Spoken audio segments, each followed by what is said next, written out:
పవన్ కళ్యాణ్ గారు లాంటి సభ్యత పద్ధతి ఉన్న మనిషి దగ్గర ఎలక్షన్ చేసినందుకు గర్వంగా ఉన్నాం. ఆయన దగ్గర నుంచి కానీ 2009 జనసేన పార్టీ దగ్గర నుంచి కానీ మాకు ఏ విధమైన ఇబ్బందులు లేవు. మేము ఎప్పుడు కూడా కలిసికట్టుగా ఒకే కుటుంబంలాగా మొన్న ఎలక్షన్ చేసాం, అటు పని చేసుకున్నాం. ఏదైతే తెలుగుదేశం పార్టీ నుంచి 5 నెలలు 6 నెలల ముందు వెళ్ళిన 20-25 మంది జనం ఉన్నారో వారిని స్థానిక ఎంపీ వైసీపీ పార్టీ అని చెప్పి పార్టీలో జాయిన్ చేసుకుని ఉండడం జరిగింది. వాళ్లే ఈ దాడి చేశారు మణిపూర్లో. చేత చాలా అవుతుంటాయి, మేము ఫేస్ చేయగలం. మాకు చేతగా కాదు, చేతగాని దద్దంలో కాదు. మేము ఈ దాడి ప్రత్యక్షంగా పోలీసులు ఉన్న చోట జరిగింది, పోలీసులు ఉన్నప్పుడు జరిగింది. మేము ఒక ఆయన్ని సర్పంచ్ గారిని కలవడానికి వెళ్ళాం. ఎలక్షన్లో రకరకాలుగా చేశాం. మేము పబ్లిక్గా చేసిన వాళ్ళు ఉన్నారు, చాటుని చేసిన వాళ్ళు ఉన్నారు, వెనకుండి మాకు హెల్ప్ చేసిన వాళ్ళు ఉన్నారు. ఇవన్నీ మేము చెప్పం కదా, ఊరందరికీ చెప్పాలని పని నాకు లేదు కదా. నాకు ఆయన బాధ్యత చెప్పారు ఎలక్షన్, ఆ బాధ్యత నేను నెరవేర్చాను. అంచేత వాళ్ళు దాడి చేశారు, చాలా దారుణంగా దాడి చేశారు. అందులో మా కారులో మండల పార్టీ ప్రెసిడెంట్ గారు ఉన్నారు, ఎక్స్ జెడ్పీటీసీ ప్రసాద్ గారు ఉన్నారు, ఇంకో ఎక్స్ జెడ్పీటీసీ బర్లప్పారావు ఉన్నారు, ఇంకో ఆయన ఎక్స్ ప్రెసిడెంట్ నాగు ఉన్నారు, ఇంకో ఆయన పార్టీ ప్రెసిడెంట్ శివ ఉన్నాడు. ఎంతమంది ఉండగా సడన్గా సీసాలు, ఇటుక బెడ్లు, ఇది మండలంలో ఒక ప్రాక్టీస్ అయిపోయింది. ఇది వరకు సాయి ధర్మతేజ్ గారి మీద కూడా ఇదే దాడి చేశారు. ఆ దాడి చేసినప్పుడు సరైన చర్యలు పోలీస్ యంత్రాంగం తీసుకోలేదు.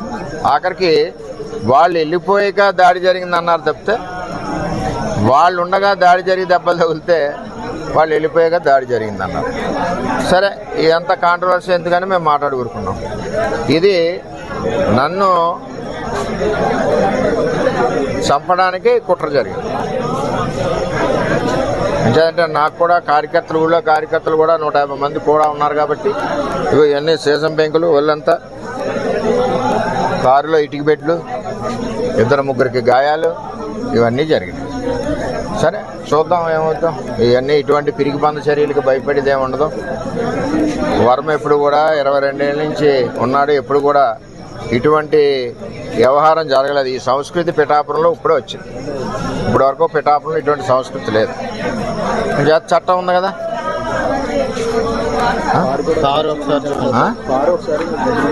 కారు కూడా ఒకసారి చూడండి. ఆ కారును కూడా నేను రిపేర్ చేయించిన, ఆ కారుని సెంటర్లోనే ఉంచేస్తా. పోలీసు సరైన నిర్ణయం తీసుకునే వరకు ఆ కారు ఈవేళ ఇక్కడ గెస్ట్ హౌస్ దగ్గర ఉంది, రేపు రోడ్డు మీద సెంటర్లో పెట్టేస్తా లాక్ చేసి. కొత్తగా తెలుగుదేశం పార్టీ నుంచి కొత్తగా వెళ్ళిన జనసేన నాయకులు వన్నిపూడికి సంబంధించి ఇంకా ఉన్నారు. వాళ్ళ చరిత్ర కూడా ఇది వరకు అదే. అందుకనే పార్టీలోంచి పంపించాం, ఆ పార్టీలో తీసుకున్నారు. అది ఎవరి పార్టీ వాళ్ళ ఇష్టం, మనం వద్దని అనడానికి వీల్లేదు. సరే, ఏం జరుగుద్దో ఆలోచిద్దాం. మా నాయకులు అయితే కంప్లైంట్ వద్దన్నారు, మేము ఇప్పటి వరకు కంప్లైంట్ కూడా ఇవ్వలేదు. అది జనసేన అధినేతకి నిన్నటికి నేటికి కూడా మీరు దేవుళ్ళలాగే కనిపించారు, దేవుడు అనేది అని అంటున్నారు. ఇప్పుడు జన సైనికులు కానీ నాయకులు కానీ విధమైన చర్యలపై తమరు ఏ విధమైన జనసేన నాయకుడికి కానీ 2009 జనసేన తమ్ముళ్ళకి కానీ మాకు కానీ ఏ విధమైన ఇబ్బందులు గొడవలు లేవు. అంతా కుటుంబంలాగా ఉన్నాం. ఏదైతే తెలుగుదేశం పార్టీ నుంచి వెళ్ళిన నాయకులు ఉన్నారో 20-25 మంది, వాళ్ళందరూ మా పార్టీ కార్యకర్తల మీద దాడి చేస్తున్నారు, మా మీద దాడి చేస్తున్నారు. నా మీద ఫస్ట్ టైం ఈ విధంగా చేస్తూ ఉన్నారు. చట్టం ఉంది కదా, చూద్దాం. మా నాయకులు అయితే ఇప్పుడు వరకు కంప్లైంట్ ఇవ్వలేదు.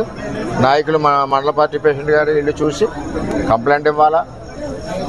మరి అందరూ కూడా బుద్ధి చెప్పే వాళ్ళు అందరికీ చేతనవుద్ది కదా.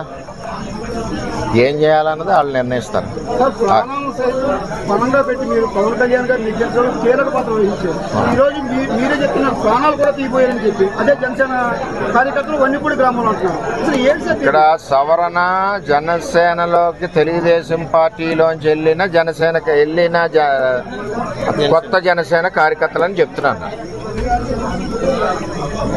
ఇది ఎంపీ గారి గ్రూప్. ఇది ఆయన ఇప్పటి నుంచి కాదు, 8 నెలల నుంచి వీళ్ళ ద్వారా తెలుగుదేశం పార్టీ మీద పోరాడుతూ ఉన్నాడు. జనసేన బలానికి పనిచేయలేదు ఆయన ఎప్పుడు. అయినా మేము అతనికి కూడా సిన్సియర్గా ఓటు అడిగాం. అది తెలుగుదేశం పార్టీ సంస్కృతి. అది మీకు మినిస్ట్రీ రాకుండానే ఎలాంటి కొన్ని ఆరోపణలు చేస్తున్నారు సార్. ఏమండి, ఎవరు ఎన్ని కుక్కలు మురిగినా నాకేమీ ఇబ్బంది లేదు. నేను ఎవరికి భయపడే మనిషిని కాదు. 22 ఏళ్ళ నుంచి ప్రజల్లో ఉన్న మనిషిని. నేను ఎవరికి భయపడను. నా మీద ఎంతమంది దాడులు చేసినా చేయనండి, చట్టాలు ఉన్నాయి. ఇది పవన్ కళ్యాణ్ గారికి కానీ నాకు కానీ, పవన్ కళ్యాణ్ గారికి కానీ, ఆ 2009 బ్యాచ్కి కానీ ఎవరికి ఇది సంబంధం లేదు. పవన్ కళ్యాణ్ గారికి ఎవరు ఫిర్యాదు చేయబోతున్నారండి? పవన్ కళ్యాణ్ గారు నేను ఎవరికి ఫిర్యాదు చేయను కూడా. అది ఏ విధంగా జరగాలో ఆ విధంగా జరుగుతుంది. ఓకే.